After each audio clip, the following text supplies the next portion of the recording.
Parents demanded I give up my master bedroom in the house I pay for all for their golden boy. So I'm 26M, and for the last year or so, I've been living with my parents in the city. Sounds pretty basic, right? But it's not what you think. This wasn't some move back home because I can't afford rent situation. I'm actually the one who bought the house. I pay the entire mortgage, and I cover all the groceries, bills, everything. My parents, they don't pay a dime. To give you some background, my parents, Liz, 52F, and Tom, 55M, are both retired teachers. They'd been living out in the country for years, but after they stopped working, they decided they wanted to move to the city. They were bored with the quiet life and wanted to be closer to more exciting stuff. Or at least that's what they said. I thought, why not? I'm making good money as a software engineer, and the city has better job opportunities anyway. Plus, I figured I'd help them out since they've done a lot for me growing up, normal family stuff. So, we moved into this nice 3-bedroom house in the city. I'm not talking mansion level or anything, but it's definitely a nice place. 3 bedrooms, a little backyard, and a big enough living room for everyone to hang out. Since I'm the one paying the mortgage, I made sure to claim the master bedroom. It's got a walk-in closet and its own bathroom, which is clutch because honestly, sharing a bathroom with anyone else? No, thank you. The second bedroom, that's my home office. Since I work from home about 80% of the time, I set it up just the way I wanted. Dual monitors, a comfortable chair, the whole deal. I figured the third bedroom would stay as a guest room for when family visited or whatever. Simple enough, right? At first, everything was fine. My parents were just happy to be in the city, and we all settled into a pretty comfortable routine. They did their thing, gardening, watching TV, whatever retirees do, and I worked my job, paid the bills, and took care of the house. I didn't mind paying for everything. I make 6 figures, and it's not like they have much income coming in besides their pensions. Plus, it's family. You don't charge family rent, right? Then came the turning point. And let me tell you, it all happened faster than I could have imagined. One day my mom dropped this casual comment at breakfast, like it was no big deal. She goes, your brother Jake and Emma are thinking about moving to the city. They're not doing so well back in the old town, and Emma's pregnant, so they could really use the help. At first, I didn't think much of it. Jake, 28M, and Emma, 26F, had always been the kind of couple who jumped from one bad situation to another. They weren't exactly struggling, but they weren't thriving either. Plus, Emma being pregnant threw a whole new layer into the mix. I thought, okay, maybe they'll move to the city and get a small apartment or something. But no, my mom had different plans. A few days later, she sat me down and with this super innocent tone, she said, "We've invited Jake and Emma to come stay with us. It'll just be for a little while until they get back on their feet." Now, this is the part where I should have seen it coming, but I didn't. I just kind of nodded along, figuring, okay, whatever, they'll stay for a bit and then find their own place.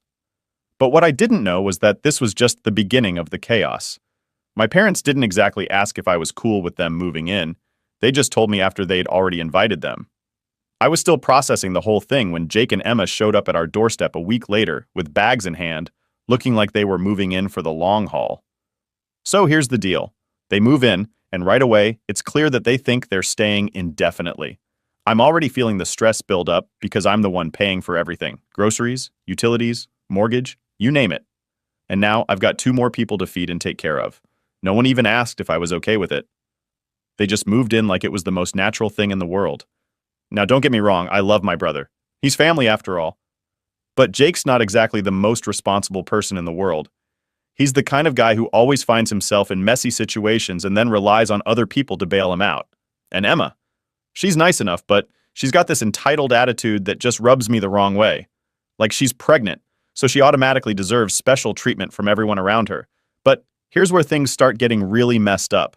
A couple of days after they moved in, Emma starts making these little comments.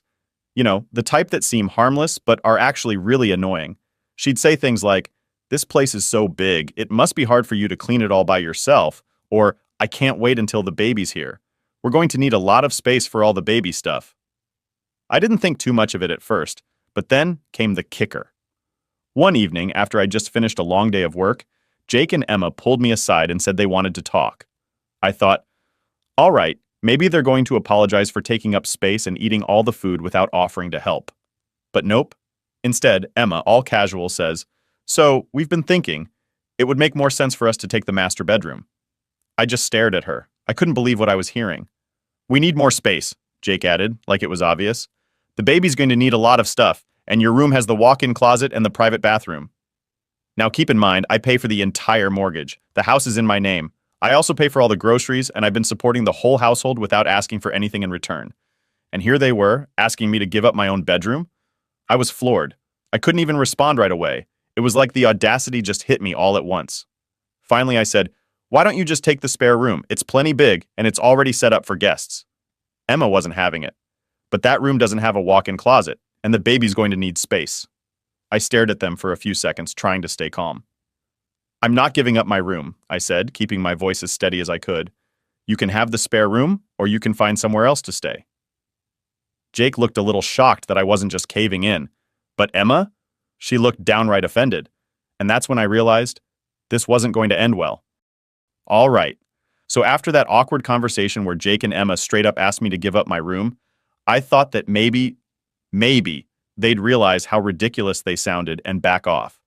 I mean, who in their right mind asks the person paying the mortgage, buying the groceries, and keeping the lights on to just give up their space like that? But nope. Of course, that's not what happened. The next couple of days, I started noticing these little things. For one, Jake and Emma were suddenly really comfortable, like too comfortable.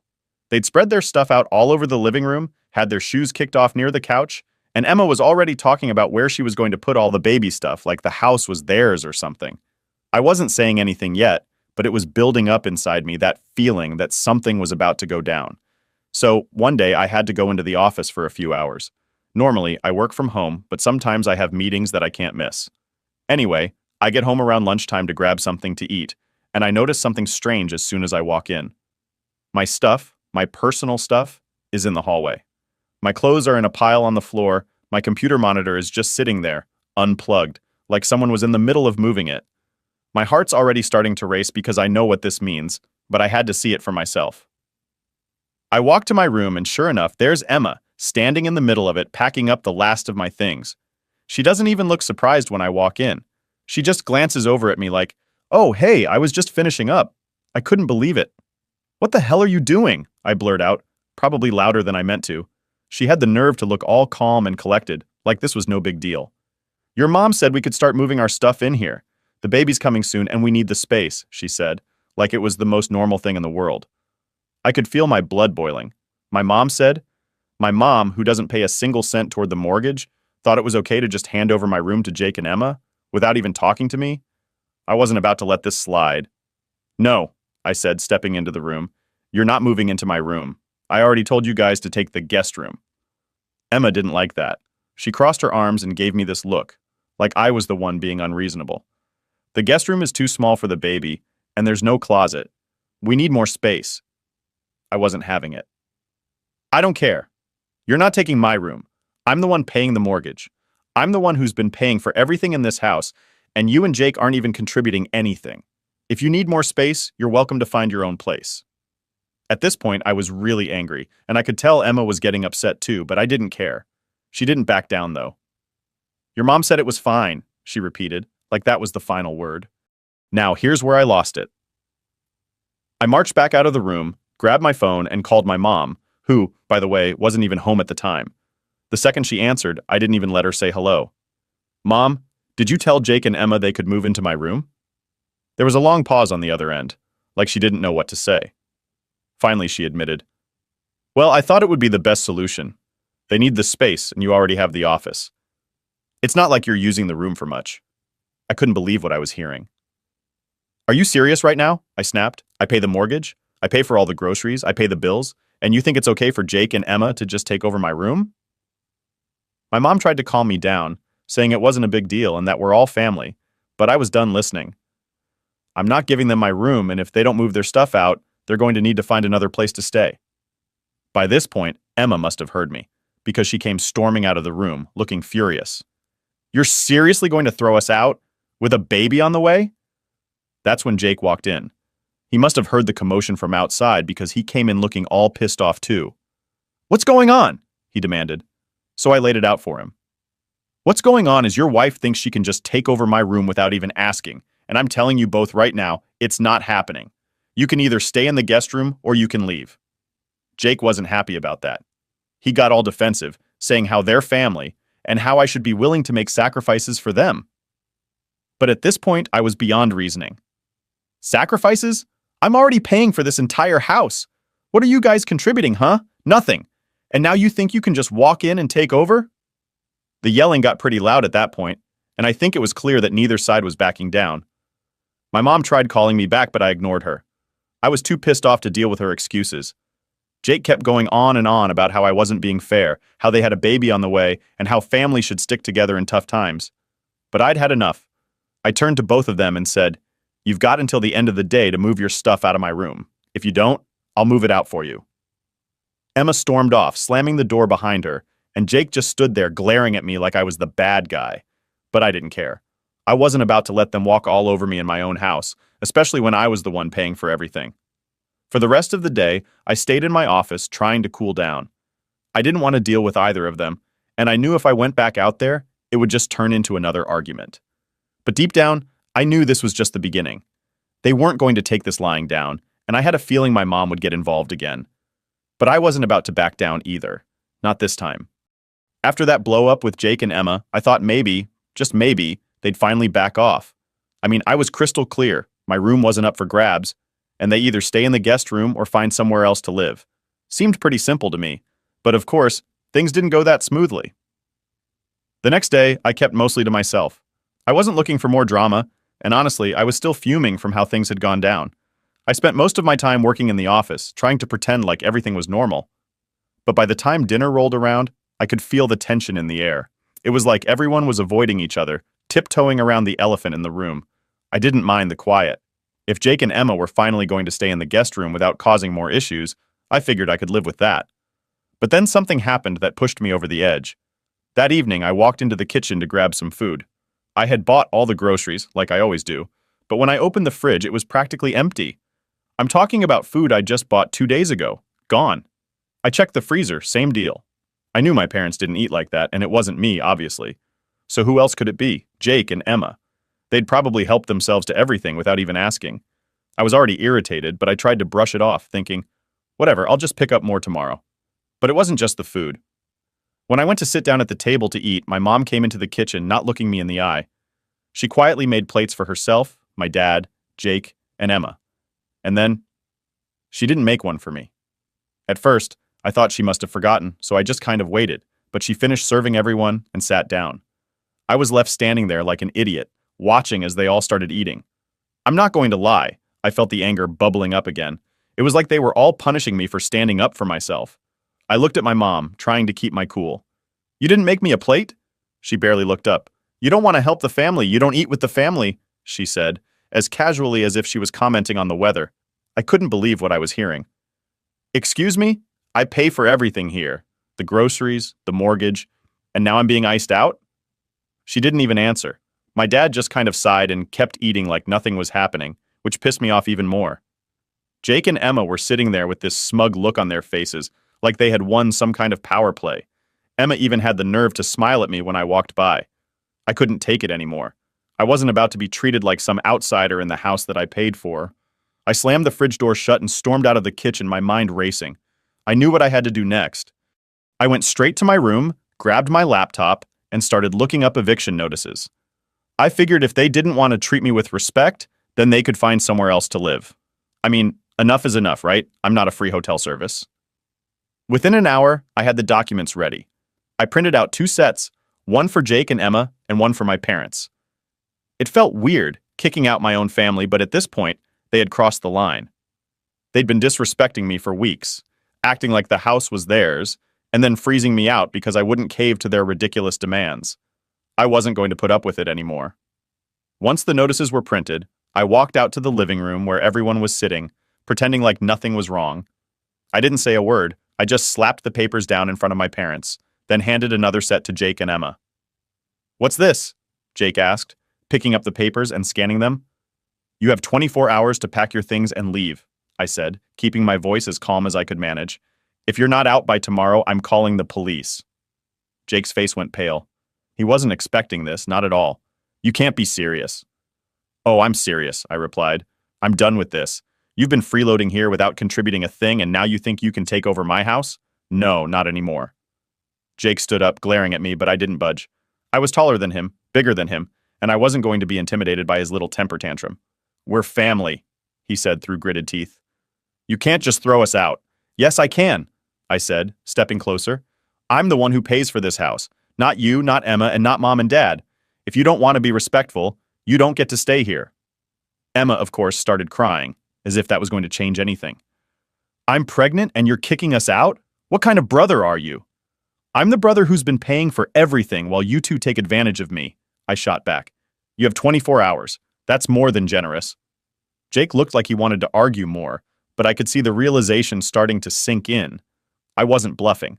My mom, who had been sitting there quietly this whole time, finally spoke up. "You can't do this, honey. They're your brother and sister-in-law. This is family." But I didn't care anymore. "I've already done it," I said, pointing to the eviction notice in her hands. "You've got 30 days to find somewhere else, too. If you're not gone by then, I'll be taking legal action." The room went dead quiet after that. My dad didn't say a word, just sat there staring at the table like he didn't know what to do. My mom looked like she was about to cry, but I wasn't backing down. This wasn't about being nice anymore. This was about standing up for myself and not letting them walk all over me. After a few long minutes, I walked back to my room, leaving them to process everything. I locked my door, sat down at my desk, and took a deep breath. I'd just done something I never thought I'd have to do, kick out my own family. But you know what? It felt good. It felt right. I wasn't going to be taken advantage of anymore. The house was dead quiet for the rest of the night. No one came to my door. No one tried to argue with me. I think they all realized that I wasn't messing around anymore. If they didn't respect me, they didn't deserve to live here. I slept better that night than I had in weeks. Update 1. After handing out those eviction notices, I figured the tension in the house would either explode or everyone would finally back off and take me seriously. Either way, I knew there was no going back. I'd drawn my line in the sand, and I wasn't about to let anyone step over it again. But instead of the blow-up I was expecting, the house got quiet. Too quiet, honestly. The morning after, I woke up early, earlier than usual, just because I couldn't really sleep. I guess I was kind of waiting for something to happen. You know, like maybe Jake would come banging on my door demanding I change my mind, or maybe my parents would start pleading with me to reconsider. But none of that happened. When I finally walked into the kitchen to make breakfast, it was empty. No one was up yet. No Jake, no Emma, no parents. For a second, I thought maybe they had packed up in the middle of the night and left without saying anything, but I knew that was just wishful thinking. I made my coffee, sat down at the table, and waited. I wasn't in the mood to make small talk, and I wasn't in the mood to explain myself again. What I'd done was necessary. They'd pushed me too far, and there was no way I could keep living like that. They didn't respect me, and they sure as hell didn't respect the fact that I was paying for everything. All I wanted was some basic decency, and they couldn't even give me that. After a while, my mom came into the kitchen, her face looking like she'd barely slept. She didn't say anything at first, just grabbed a cup of coffee and sat down across from me. It was the first time we'd really been alone since I handed her the eviction notice. The awkward silence hung in the air for what felt like forever, before she finally spoke up. "Honey," she started, her voice soft and tired, "I know things have gotten out of hand." I didn't say anything. I just stared at my coffee, waiting for the rest of whatever she was going to say. I knew an apology was coming, or at least some version of one, but I wasn't about to let her off the hook that easily. "I didn't realize how bad things had gotten between you and your brother," she continued, her voice cracking just a little. "We were just trying to help them, and I guess I didn't see how unfair it was to you." That caught me off guard. I wasn't expecting her to admit it, at least not so soon. For a second, I thought maybe she was finally getting it, that I wasn't the villain in this situation. But I still couldn't shake off the frustration from how everything had gone down. "You didn't just ignore what I wanted," I said, my voice sharper than I intended. "You sided with them every single time. Like, you just assumed I'd roll over and let them take whatever they wanted." "I know," she said, almost in a whisper. "But we thought, well, you've always been the strong one, Jake. He's never had it easy." That was her excuse every time. Jake wasn't strong. Jake had struggled more. Jake needed more support. It was like they didn't think I had any limits because I was the one who had my life together. "And you think I've had it easy?" I asked, my anger simmering just below the surface. "I'm the one who bought this house. I'm the one who pays the mortgage. I pay for the groceries. I've been carrying all of you, and you think I can just keep doing that forever?" She looked down at her coffee, not saying anything for a few seconds. "I know you've done a lot, more than we could have asked for, but Jake, with the baby on the way. I cut her off. This isn't about the baby. This is about respect, and you guys haven't shown me any. She sighed, clearly exhausted by the whole situation, but I wasn't about to let her off with a few tired excuses. You know, we just thought we were doing the right thing, she finally said. Jake and Emma, they don't have much. And whose fault is that? I shot back. I didn't ask them to move in. I didn't ask for any of this. They need to figure out their own lives, and you can't keep bailing them out by throwing me under the bus. She nodded, finally seeming to understand, or at least trying to. We'll figure something out, she said, her voice quieter now. But please, don't push us out. Not like this. I sat back in my chair, trying to calm down. It wasn't like I wanted to kick them out. I mean, they were my parents. But at the same time, I couldn't keep living in a situation where they didn't respect my boundaries. I'd let too much slide, and now I had to put my foot down. I don't want to push you out, I said, trying to be as calm as I could. But things need to change. I can't keep living like this, being treated like I don't matter in my own house. Either things change or yeah, you'll have to find somewhere else to live. She didn't argue, just nodded quietly. Okay, she said. We'll figure something out. After that, she left the kitchen, and I was alone again with my thoughts. I wasn't sure if anything was actually going to change, but at least it seemed like they were finally starting to take me seriously. Jake and Emma hadn't shown their faces yet, and I wasn't sure if that was a good thing or a bad thing. But either way, they were on borrowed time. Later that afternoon, Jake finally showed up, and of course, he looked like he'd been brooding over what had happened the night before. He didn't even say hi when he walked into the living room, just sat down across from me with that same pissed-off expression he always had when he didn't get his way. So, this is how it's going to be? He asked, his voice dripping with bitterness. You're really going to kick us out? I gave you 24 hours, I said, not even looking up from my phone. If you're still here tomorrow, I'm calling the police. Jake scoffed, shaking his head like I was the bad guy. We're family. Yeah, and family doesn't take advantage of each other, I shot back. You've had weeks to figure this out. I'm not your fallback plan. He didn't have much to say after that, just sat there for a few minutes before getting up and storming off again. Typical Jake. He was always the type to run when things didn't go his way, and this time was no different. The rest of the day went by quietly. Too quietly, if I'm being honest. I didn't know what Jake and Emma were going to do, but I wasn't about to change my mind. I'd given them a clear deadline, and they knew I wasn't bluffing. The next 24 hours were going to decide everything. Update 2. The next morning after all the chaos, I woke up and just laid there for a few minutes, staring at the ceiling. I knew today was the day. Jake and Emma had 24 hours, and now that deadline was ticking away. It was weird, though. I wasn't even mad anymore. I'd already accepted what had to happen, and at this point, it was more about following through. When I got up and headed into the kitchen, I noticed right away that the house felt different. Not tense exactly, but just quiet, like the calm before something big happens. No one was in the kitchen, so I figured I'd make myself some breakfast. The fridge was still kind of empty from the last raid Jake and Emma had on the groceries, but I made do with what was left. As I sat there eating, I started thinking about how this whole situation had spiraled out of control so fast. I mean, it wasn't that long ago that things were fine. My parents and I were getting along, I was working, paying the mortgage, covering the groceries, and life was just kind of moving along like normal. Then Jake and Emma show up, and everything went off the rails. It's crazy how fast things can change when people start feeling entitled to stuff they didn't earn. A couple hours later, I heard someone coming down the hallway. It was my dad. He walked in quietly, grabbed a cup of coffee, and sat down at the table across from me. He didn't say anything at first, just took a sip and looked out the window. Finally, he spoke. Jake and Emma are leaving today. I didn't respond right away. I wasn't sure if he was telling me because they had decided to leave on their own or if he was just reminding me of the deadline. Either way, I nodded and kept eating.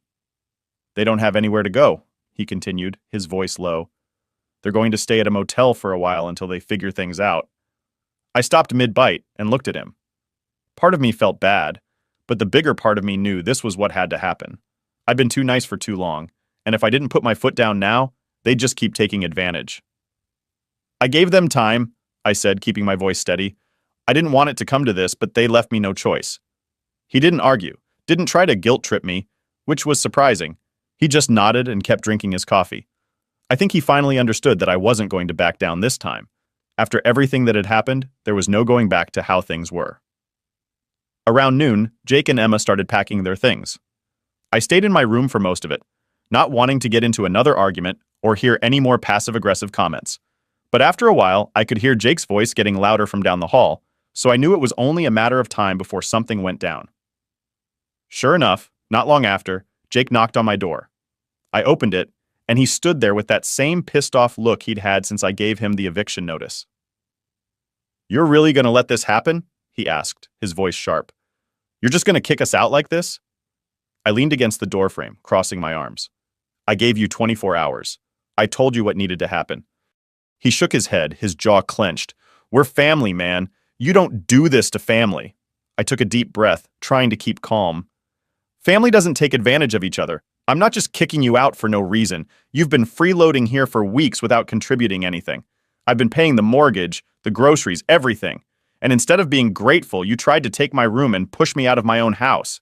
I'm not going to let that happen." Jake didn't say anything for a few seconds. I could tell he was mad, but there was nothing left for him to argue. He knew I was right, even if he didn't want to admit it. "So that's it, huh?"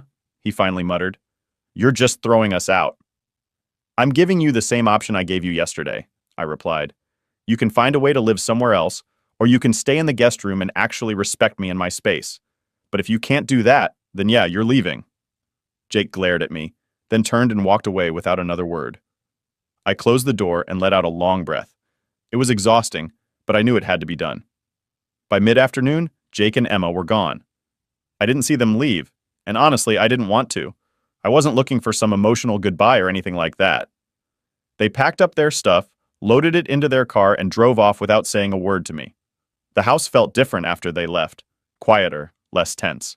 My parents didn't say much to me that day. I think they were still processing everything that had happened.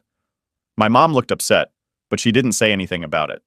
Maybe she realized, finally, that I wasn't the one who had caused all this. Jake and Emma had pushed me too far, and this was the result. That evening, my mom knocked on my door. She came in, sat down on the edge of my bed, and just stared at the floor for a while. I could tell she was trying to find the right words. "They're gone," she said softly. I nodded, not saying anything. "I never thought it would get to this point," she admitted. "I didn't realize how much pressure we were putting on you." I looked at her, feeling some of the frustration lift a little. "It's not that I didn't want to help," I explained, "but you guys treated me like I didn't matter, like my needs and my space weren't important." She sighed and nodded. "You're right. We should have seen it sooner." We sat in silence for a few minutes. I could tell she was upset, but at least now she was starting to understand where I was coming from. "I don't want you and Dad to leave," I said, breaking the silence. "But if things don't change, I can't live like this." She nodded again, standing up slowly. "We'll figure it out," she said. "Things will be different, I promise." As she left the room, I felt a strange mix of relief and exhaustion. The situation with Jake and Emma was over, but there was still work to be done with my parents. I knew it wasn't going to be easy, but at least now it felt like they were willing to listen. For the first time in weeks, I felt like I could finally breathe again. The house was quiet, and the tension that had been hanging in the air was gone. It wasn't a perfect solution, but at least now I had my space back. And most importantly, I had my respect.